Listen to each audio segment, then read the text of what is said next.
Before I start, this is going to be a bit of a different video than usual. I've been feeling rough these past few days, so I thought I'd do something simple and wholesome while my guts try to force themselves out of my body. I got a little help from a friendly neighbourhood YouTuber, so don't forget to subscribe to him. So without further ado, enjoy.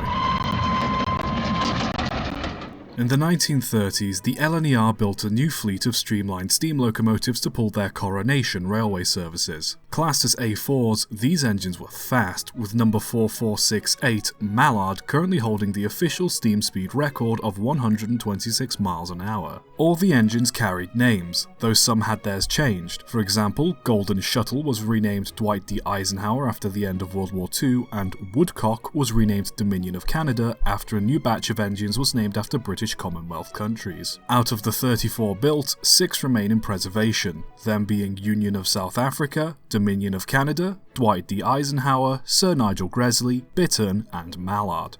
When British Railways started to withdraw the A4s, it was decided that Dwight D. Eisenhower would be donated to the National Railroad Museum in Green Bay, Wisconsin, that being in 1963, along with 2 coaches that were used by Eisenhower in his time in the UK during the war. The engine was painted British Rail green with BR liveries and was a static display at the museum. After it was renamed in 1937, Dominion of Canada was fitted with a Canadian Railroad type bell and 5-tone whistle. These were later removed but put to one side for safekeeping. Dominion of Canada didn't get off quite as easily as Dwight D. Eisenhower, as when it was being withdrawn in 1965, it had its chimney removed for use on another engine and was condemned to be scrapped in Darlington. Some workers that were fond of the engine had it shunted behind Darlington Motive Power Depot out of sight. It was quickly forgotten about as it was well hidden among weeds and bushes. It wasn't until the depot was closed down in 1966 that the engine was found again. British Rail considered the name and decided to donate the engine to the Canadian Railroad Historical Association. It was cosmetically restored, painted in BR green, and sent over to Canada for display at the Canadian Railroad Museum.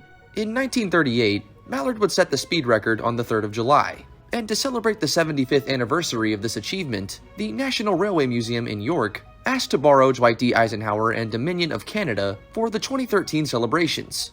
The engines would arrive back to the UK in 2012, in very poor conditions. In an attempt to keep the engine presentable, the National Railroad Museum in the US had repainted Dwight D. Eisenhower but the wrong shade of green. Dominion of Canada, on the other hand, was filthy and lightly rusted, with some physical damage to the front after a shunting accident.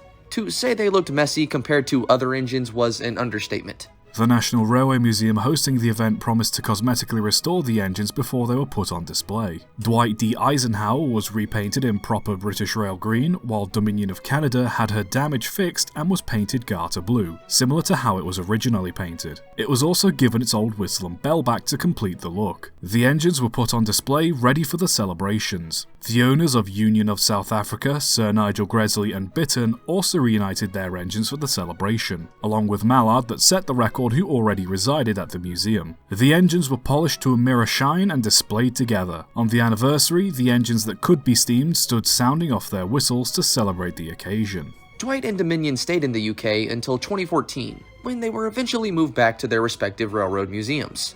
The last time they were all together would have been in the early 1960s, before they were being withdrawn, so to see them all together made for a nice moment.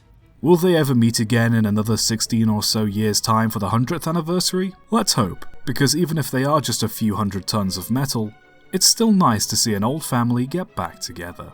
If you like trains, trains with faces, customs of all of the above, be sure to check out my channel too. But before anything, make sure you're subscribed to TOT. Subscribe for more.